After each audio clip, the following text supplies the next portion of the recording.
السلام عليكم ورحمة الله.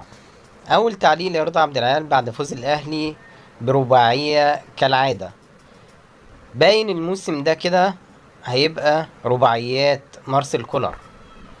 وقال رضا عبد العال إن الأهلي كالعادة بيفوز بأقل مجهود وعلى فريق أكنه بيلعب تقسيمة.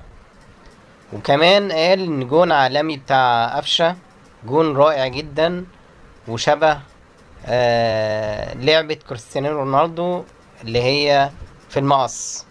ان جون قفشة العالمي شبه جون ميسي بالظبط، واللعبة من ضربة حرة مباشرة. وقال ان الاهلي استحق الفوز وفاز بجدارة، ومبروك للاهلي لان دور ال 32 الاهلي دايما بيصعد منه وما بيقابلش اي مشكلة الا نادرا، عكس الزمالك اللي دائما وابدا فصوله الباردة بتبقى موجودة حتى في دور ال 32 واحيانا في ال 64. وقال كمان ان الزمالك وارد يخرج من البطولة ودي تبقى فضيحة.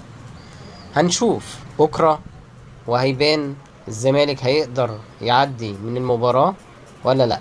هو يقدر بجماهيره وبلعيبته.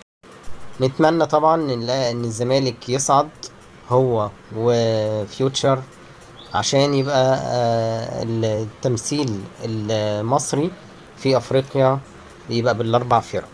نتمنى التوفيق للجميع.